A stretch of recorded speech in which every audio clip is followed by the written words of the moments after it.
My fiancé looked me straight in the eye and said, "I feel embarrassed explaining your career to certain people in my circle." I calmly took off the ring, paid the restaurant bill, and left forever. Months later, she sat speechless watching a television interview about my company's multi-million-dollar expansion into international markets. "You know what the problem is?" She set her wine glass down, looked me directly in the eyes. "I feel embarrassed explaining your career to certain people in my circle." The table went quiet. Not just between us. The entire corner of the restaurant seemed to hold its breath. I stared at the engagement ring sitting on my finger for about 3 seconds. Maybe 4. Then I slid it off. Set it gently on the white tablecloth beside my water glass. No speech. No raised voice. I signaled the waiter, paid the bill in full, stood up, and walked out into the cold Manhattan air. That was the last time Deanna and I ever sat across from each other as an engaged couple. What she didn't know, what she couldn't have known, was that 8 months later, she would be sitting in a mutual friend's living room watching a cable business segment when my name came across the screen. Not as somebody's boyfriend. Not as the quiet guy she used to introduce with a vague half-sentence at dinner parties. As the founder of one of the fastest-growing logistics software companies entering European markets. She didn't move, didn't speak, just stared. But I'm getting ahead of myself. I didn't realize it then, but that moment at the restaurant changed everything. Not because it broke me, because it clarified something I had been refusing to see for almost 2 years. The embarrassment she felt wasn't really about my career. It was about status. It was about optics. It was about who she wanted standing next to her when she walked into rooms full of people she was trying to impress. And I had slowly, quietly, become the wrong answer to that question. What happened in the months that followed? The silence, the work, the expansion, that's the part nobody saw coming, including her. If you enjoy real stories like this, subscribe, because what happened next changed everything for me. I was 32. Deanna was 29. We'd been together almost 4 years, engaged for 11 months. I was building a logistics software company. Nothing flashy from the outside. The kind of business that doesn't have a cool elevator pitch at cocktail parties, but quietly processes millions in client contracts behind the scenes. Deanna worked in luxury brand marketing, events, partnerships, influencer strategy for high-end clients. She was good at it. She moved through rooms with confidence and knew exactly how to make things look important. That was also, I would eventually understand, part of the problem. We lived in separate apartments in the same neighborhood in Lower Manhattan. The plan was to move in together after the wedding that never happened. Looking back now, the signs were there well before that dinner. I just kept filing them under personality difference instead of what they actually were. The first time I really noticed it, we were at a rooftop event. One of her colleagues' birthdays. Somebody asked me what I did. I gave my usual answer: logistics software, enterprise clients, scaling toward a Series A. The guy nodded politely and moved on. Deanna didn't say anything in the moment. But in the Uber home, she was quiet in a specific way. Not tired quiet. Thinking quiet. "You could just say tech entrepreneur," she said finally. "That's what you are." "I mean, technically," I said. "But it's more specific than that." "Specific doesn't land at parties, Curtis." She said it lightly, like she was helping me. I let it go. I shouldn't have. Over the following weeks, small things started accumulating. She'd mention a guy from her office. Terrell. Investment banking background. Recently moved into private equity. "He just carries himself differently," she said once. We were eating takeout on my couch. No particular context. Just offered it into the air like a random observation. "Different how?" I asked. She shrugged. "I don't know. Like he already won something." I didn't respond to that, but I heard it. A few weeks later, she introduced me to 2 of her friends at brunch. Carla and Shanice. Both worked in fashion and media respectively. Both extremely polished. The kind of women who made assessments about people in under 60 seconds. Deanna introduced me normally enough. But when Carla asked what I did, I noticed Deanna glanced down at her mimosa instead of looking at me while I answered. It was a half-second look. Most people wouldn't have caught it. I caught it. Carla smiled and said something complimentary. But the glance told me everything. Deanna had already described me to them before I arrived. And however she described me, she wasn't comfortable watching them hear the real version. At the time, I told myself I was reading too much into things. I wasn't. The comparisons became more frequent after that. Never cruel. Always wrapped in something that sounded like concern or advice. Jerome just closed a deal that got covered in 2 different business journals. His whole energy had shifted. Jerome was her cousin's husband. I'd met him twice. Some men just have that thing where you know they're going somewhere before they get there. I asked her what she meant by that thing. She smiled. Presence. You know, the kind that fills a room. I nodded. Went back to my laptop. But I sat with that one longer than I should have. Not because it hurt my confidence. Because I was starting to understand that Deanna had built a mental image of the man she wanted to be engaged to, and I was increasingly failing to match the picture. What I didn't know yet was how far she'd already emotionally moved away from me. What happened 2 weeks later explained a lot. I came home from a late night at the office. We'd been testing a new integration for a major client, a mid-size retail chain trying to streamline their fulfillment operations. My business partner Winston had been running point all day. I was exhausted but good tired. The productive kind. I called Deanna on the way home. She answered on the fourth ring. Background noise. Music, voices, the clink of glasses. Where are you? I asked. Oh, Shanice had a thing. Last minute. You didn't mention it. It was last minute, I just said. There was an edge in her voice that hadn't been there before. Like my asking was an intrusion. I told her I'd talk to her tomorrow. Hung up. Stood outside my building for a minute. Something felt off. I couldn't name it exactly. I just knew that the version of Deanna who used to call me on her way to things was getting harder to find. Jerome came up again at a dinner she hosted at her apartment. Her friends, a few coworkers. The kind of dinner where everything was aesthetically arranged and the conversations felt like auditions. Jerome was there with his wife, Brenda. He was loud in a charming way, talked deals and travel, and a new condo he was looking at in Tribeca. The table loved him. I watched Deanna watch him. Not in a romantic way. In an aspirational way. Like he was proof of what a certain kind of man looked like at 35. During cleanup afterward, just the two of us in her kitchen, she said. Jerome's doing really well. I know, I said. He mentioned it. I'm just saying. What are you saying, Deanna? She turned to look at me. I'm saying visibility matters. People invest in men they can see. My clients can see me fine. That's not what I mean, and you know it. I put down the dish towel. Then say what you mean. She didn't. She just turned back to the sink. That was the thing about Deanna. She was brilliant at communicating just enough to make you feel the pressure without ever being specific enough to be confronted about it. Looking back, that was a skill. Not a good one. The engagement had been her idea originally. Not in a pushy way. More like a natural conclusion to 4 years. I'd proposed at a quiet dinner. Just the two of us. Nothing elaborate. She cried. Said yes immediately. For a while after that, things felt different. Better. Like the ring had reset something. But that window was shorter than I realized. Within 3 months, the comparisons were back. The glances at events were back. The strategic silences in conversations about my work were back.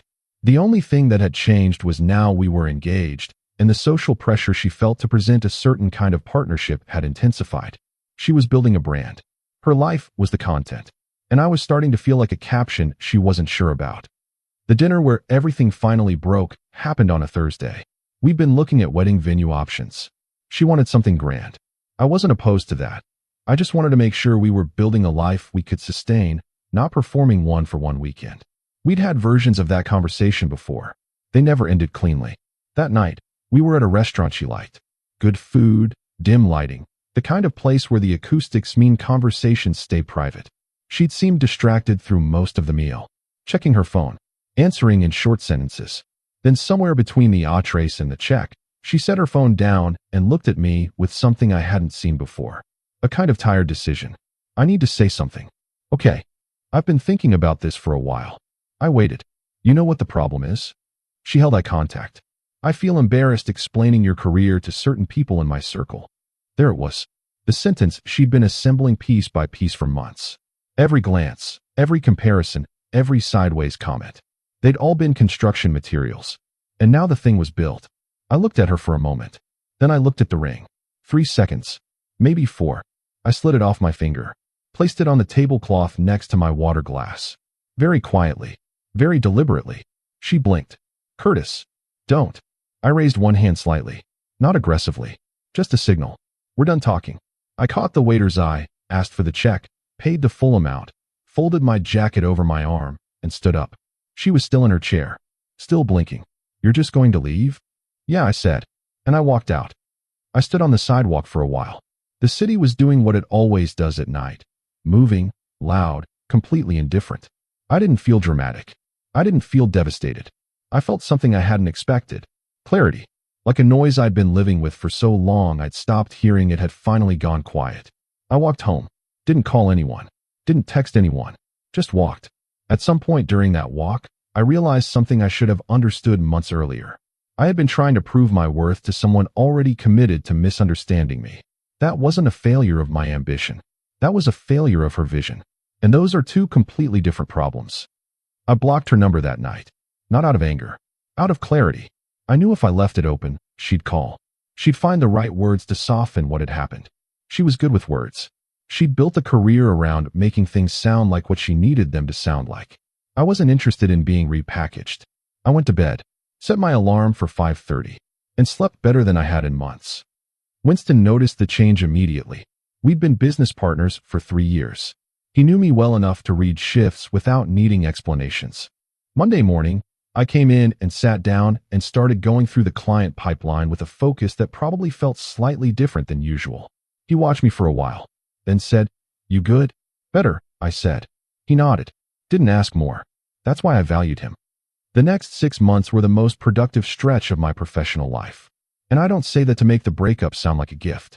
I say it because the energy I had been unconsciously spending, managing Deanna's discomfort with who I was, softening my language about my work at her social events, quietly absorbing her comparisons, that energy came back. All of it. And I redirected it into the one place where it had always belonged. We closed the retail client. Full contract. Significant revenue. Winston and I spent 4 weeks after that rebuilding our pitch deck with a focus on European logistics infrastructure. There was a gap in the market. A real one. The kind of gap that takes years to see unless you've been inside the industry long enough. We'd been inside long enough. I moved apartments that fall. Somewhere quieter, slightly further from the social geography Deanna and I had shared. New neighborhood, different rhythm. I ran in the mornings. Ate simply. Worked long hours without apology. Didn't date. Not because I was wounded. Because I was building something that needed my full attention. There's a version of this story where the heartbreak is the emotional center. Where I'm staring at old photos, questioning my choices, wondering if she was right about me. That version didn't happen. I thought about her occasionally. The way you think about a chapter that taught you something. And then I went back to work. What I was learning, slowly, was something about the nature of visible success versus real momentum. Deanna existed in an industry where appearance was the product, where perception was currency, where a man who looked successful was more valuable, socially, than a man who was actually building something real but hadn't yet been photographed in front of it. I had been trying to bridge that gap, trying to translate what I was doing into language that would register in her world. But some things can't be translated. They just have to arrive. And mine was arriving. 6 months after the restaurant, we got our first international inquiry. A mid-size European logistics firm looking for software infrastructure. They'd been referred by one of our existing clients. Winston and I flew to London for 3 days. Came back with a signed letter of intent. It wasn't the end of the process, not even close. But it was the beginning of something that had a different scale to it. Something that required us to hire. To expand. To build a team that matched the ambition of what we were doing. I hired 3 people that fall, then 2 more in the winter, then a head of partnerships in the spring.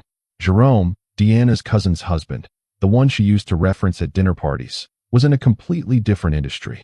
Private equity, big splashy headlines, photographs at galas. I was in infrastructure, invisible to everyone except the companies that needed what we built. That invisibility had cost me my engagement. It was about to become the most valuable thing I owned. The interview happened 8 months after the restaurant dinner. A cable business channel had been doing a segment on American software companies expanding into European markets post-regulatory shifts. Somebody at the channel had gotten our name from a trade publication piece that ran in February. Winston handled most of the media stuff. He was better on camera, more naturally fluid with the big picture narrative. But they wanted both of us. We taped it at our office. The segment ran on a Thursday evening. I didn't think much about it. We'd done a few smaller press things by then. It felt like part of the normal cycle. I didn't know who was watching. I found out what happened from Terrell, the investment banker, the one Deanna used to mention. As it turned out, Terrell and I had been introduced at an industry event 2 months earlier. Completely unrelated to Deanna. He was smart, grounded, nothing like the status symbol I'd imagined from her descriptions. We'd stayed in loose contact. The Thursday the segment aired, he texted me around 9:30 at night. Bro, you know Deanna was at Carla's place when that segment ran? I stared at my phone. Apparently, she didn't know it was you until they said your name. She went completely silent. Didn't say a word for like 10 minutes. I read it twice, then set my phone down. Went back to the document I'd been reviewing. I'm not going to pretend I felt nothing. I'm human. There was something there. Not satisfaction exactly. More like resolution. The closing of a loop I hadn't known was still open. She reached out 3 days later. I'd unblocked her number at some point during the winter. Not for any particular reason. Just no longer felt necessary to maintain the block. The message came at 11 in the morning on a Sunday. I saw the segment. I don't even know what to say. I'm really proud of you. I read it once. Typed nothing. Went for a run. When I came back, I reread it. She'd sent a follow-up. I know I don't have the right to say that. I just needed you to know. I sat with it for a while. She wasn't wrong about not having the right. But I also wasn't angry. The version of me who needed her to see it, that version had dissolved somewhere in the last 8 months. I wasn't waiting for her to validate what I'd built. I'd already built it. I typed back, eventually. 2 sentences. Thank you, Deanna. I hope you're well. That was it. She responded almost immediately. Something longer, something that moved toward an explanation, a re-examination of where she'd been mentally, what she'd been carrying. I read it. Didn't respond. Not out of cruelty. There just wasn't anything left to say. When someone shows you who they are in a clear and honest moment, and the restaurant had been that, whatever else it had been honest, you don't need to relitigate it. You just need to decide what to do with the information. I had made my decision on the sidewalk outside that restaurant 8 months ago. Winston and I closed the European deal in the spring. Full partnership agreement. The kind of number that changes the shape of a company. Carla, who I ran into at a mutual industry event months later, told me, without me asking, that Deanna had been talking about the expansion. She brings it up, Carla said, with a look that contained more than the words. Like she wants credit for knowing you. I smiled. That's fine, I said. And I meant it. Let her tell whatever version of the story she needed. My version was written in signed contracts and a growing team and mornings where I woke up without that low-grade noise running underneath everything. Brenda, Jerome's wife, reached out around the same time. She and I had always gotten along well at the few gatherings we'd attended together. She texted to congratulate me on the news. Said Jerome had mentioned it. Said she was glad I was doing well. I appreciated that. It was simple and genuine and contained no agenda. Those are rarer than they should be.